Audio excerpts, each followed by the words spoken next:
ஜோதிட நேயர்கள் அனைவருக்கும் வணக்கம். இன்னைக்கு நம்ம சேனல்ல என்ன பார்க்க போறோம் அப்படின்னு பாத்தீங்கன்னா, ஜூன் 21ஆம் தேதியிலிருந்து கிரக நிலை காரணமாக ஒவ்வொரு ராசினியர்களுக்கும் நினைத்து பார்க்காத அளவிற்கு மாற்றங்கள் ஏற்படக்கூடிய வாய்ப்புகள் இருக்கிறது. இந்த காலகட்டம், அதாவது ஜூன் 21ஆம் தேதியிலிருந்து தொடர்ந்து வரக்கூடிய நாட்கள் உங்களுக்கு ஆபத்தை ஏற்படுத்தக்கூடிய ஒரு நாட்களாக கண்டிப்பா அமையலாங்க. இந்த நேரத்துல நீங்க எந்த மாதிரி விஷயத்துல கவனமா இருக்கணும், உங்களுடைய தொழில் வாழ்க்கை எப்படி இருக்க போது, பொருளாதார ரீதியாக முன்னேற்றம் இருக்கிறதா இல்லையா, ஆரோக்கியம் சார்ந்த விஷயத்துல ஏதாவது பாதிப்புகள் ஏற்படுமா என அனைத்து தகவலுமே நீங்க தொடர்ந்து பார்த்து தெரிந்து கொள்ளலாம். அது மட்டுமில்லாமல் ஜூன் 21ஆம் தேதி பாத்தீங்கன்னா திருமஞ்சனமானது வருகிறது. இந்த திருமஞ்சனம் என்றால் என்ன அப்படிங்கிறது நாம இப்ப பார்க்கலாம். கும்பம் ராசினியர்களுக்கு ஜூன் 21ஆம் தேதியிலிருந்து நிகழக்கூடிய மாற்றங்கள் என்னென்ன அப்படிங்கறத நம்ம தொடர்ந்து பார்த்து பயனடையலாங்க. முதல்ல ஆணி திருமஞ்சனம் என்றால் என்ன அப்படிங்கறத விரிவாக பார்க்கலாம். ஆணி மாத உத்திர நட்சத்திரத்தில் நடராஜ மூர்த்திக்கு நடைபெறக்கூடிய சிறப்பு அபிஷேகத்திற்கு தான் ஆணி திருமஞ்சனம் அப்படின்னு பெயர் வைத்திருக்காங்க. இது ஆணி உத்திர திருவிழாவாக கொண்டாடப்படக்கூடிய முக்கியமான நிகழ்வுங்க. ஆணி மாதத்தில் சிதம்பரத்தில் பாத்தீங்கன்னா 10 நாட்கள் திருவிழாவானது நடைபெறும்.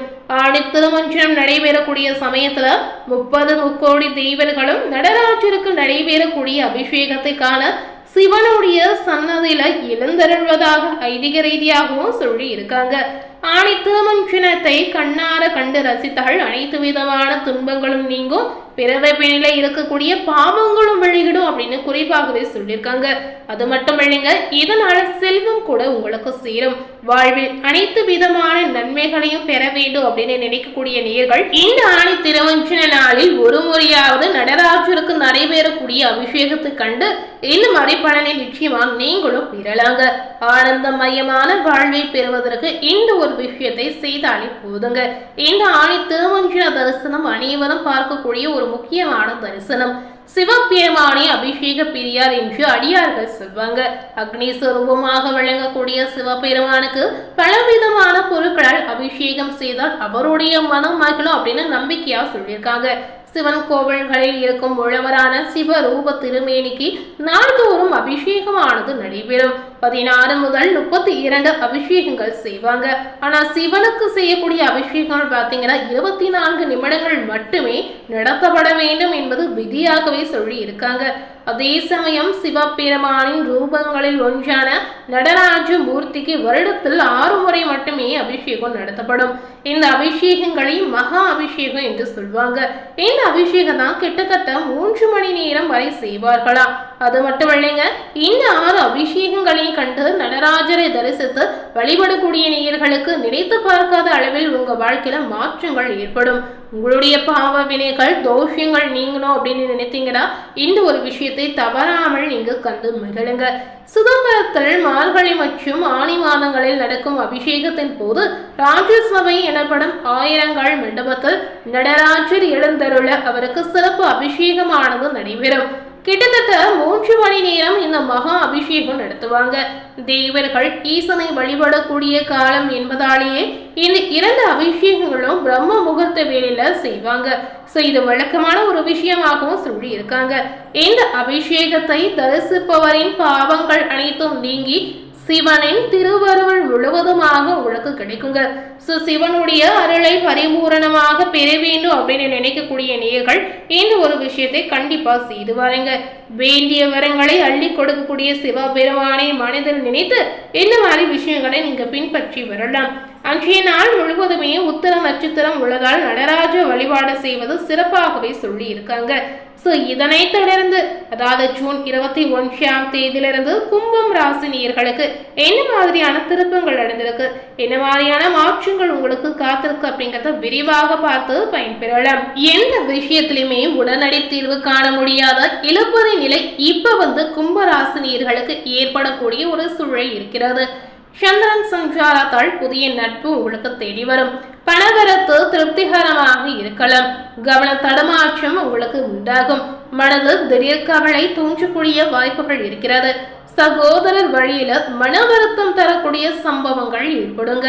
உடல் ஆரோக்கியத்துல கவனம் தேவை. தொழில் வியாபாரத்துல ஈடுபட்டு இருக்கக்கூடிய பார்ட்னர்களுடன் அனுசரித்து செல்வது ஒரு வகையில உங்களுக்கு நன்மையை ஏற்படுத்தலாம். பணவரத்தும் கொஞ்சம் நிதானமாக உங்களுக்கு இருக்கிறது. உத்தியோகத்தில் இருப்பவர்கள், வேலை செய்யக்கூடிய இடத்தில் இருப்பவர்களை நீங்க கொஞ்சம் அனுசரித்து தாங்க போக வேண்டும். சோ இந்த மாதிரி விஷயங்கள் நீங்க காலத்திற்கு ஏற்றவாறு பின்பற்றி வருவது உங்களுக்கு பாதிப்புகளை குறைக்க செய்யுங்க. பிள்ளைகளிடம் எதையும் பக்குவமாக சொல்வது உங்களுக்கு நன்மையை பெற்றுத்தரும். வாழ்க்கை துணையுடன் வாக்குவாதத்தை தவிர்ப்பது நல்லதுங்க. பெண்களுக்கு பாத்தீங்கன்னா புதிய நட்புகள் கிடைக்க போகிறது. கலைத்துறையினருக்கு புதிய முயற்சிகள் கை கொடுக்கக்கூடிய வாய்ப்புகள் இருக்கிறது. அரசியல் துறையினர்களுக்கு பதவிகள் கிடைக்குங்க. மாணவர்களுக்கு சக மாணவர்கள், ஆசிரியர்களை அனுசரித்து செல்வதன் மூலம் கல்வியில முன்னேற்றம் அடைய தேவையான உதவிகள் உங்களுக்கு கிடைக்க போகிறது. அது மட்டுமில்லாமல் கும்பம் ராசி நேயர்களுக்கு மனதில் திடீர் குழப்பங்கள் ஏற்பட்டு நீங்கிடும். வாகனங்களில் செல்லும் போதும் வெளியூருக்கு செல்லும் போதும் கூடுதல் கவனம் தேவைங்க. சூரியன் சஞ்சாரத்தால் முன்கோபம் ஏற்பட்டு அதனால் வீண் தகராறு ஏற்படலாம். நிதானமாக செயல்படுவது நல்லதுங்க. வளர்ச்சி பெற மிகவும் கவனமாக இருப்பது முக்கியமாகவே சொல்லியிருக்காங்க. இந்த காலகட்டம் செலவை குறைப்பதன் மூலம் பண தட்டுப்பாடு குறையலாம். பேச்சில் கடுமையாக காட்டாமல் இருப்பது ரொம்ப ரொம்ப முக்கியம். அதாவது உங்களுடைய பேச்சில் நீங்க நிதானத்தை கடைபிடிப்பது அவசியமாகவே சொல்லியிருக்காங்க. மேலிடத்தின் மூலம் என் மன மகிழும்படியான சூழ்நிலை உருவாகும். நண்பர்களுடன், உறவினர்களுடன் கவனமாக பேசி பழகுவது கும்பம் ராசினியர்களுக்கு நல்லதுங்க.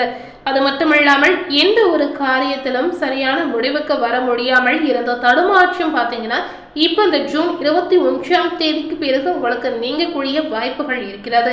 அது மட்டுமில்லாமல் மற்றவர்களுடைய கருத்துக்களை ஏற்றுக்கொள்ள முடியாத நிலை உண்டாகி அவர்களுடன் பகை கூட உங்களுக்கு ஏற்படும். சாமர்த்தியமாக எதையும் சமாளிக்கும் துணிச்சல் உங்களுக்கு வரலாங்க. பணவரத்து திருப்தி தரக்கூடிய வகையில இருக்க போகிறது. எதிர்ப்புகள் குறையக்கூடிய வாய்ப்பு இந்த நேரத்தில் உங்களுக்கு அமையலாம். இந்த காலகட்டம் முழுக்க கும்பம் ராசினியர்களுக்கு பாசிட்டிவான சாதகமான ஒரு காலகட்டமாக அமையலாம். இந்த நேரத்துல எந்த மாதிரி தெய்வ வழிபாடுகளை மேற்கொள்ளணும் அப்படின்னு கேட்டீங்கன்னா, இந்த நேரத்துல நீங்க பெருமாளை தெய்வம் ஏற்றி வழிபட்டு வருவது உங்க வாழ்க்கையில இருக்கக்கூடிய ஒவ்வொரு பிரச்சனையும் படிப்படியாக குறைக்க செய்யுங்க.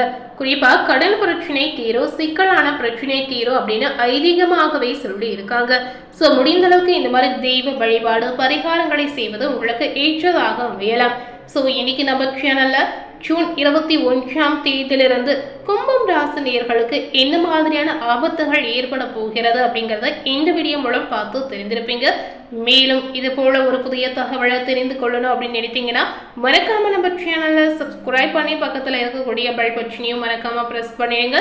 நீங்க சப்ஸ்கிரைப் பண்ணா மட்டுமே நம்ம சேனல்ல போடக்கூடிய எல்லா நியூ அப்டேட்டான வீடியோஸும் நீங்க உடனுக்குடன் பார்த்து தெரிந்து கொள்ளலாம். தேங்க்யூ.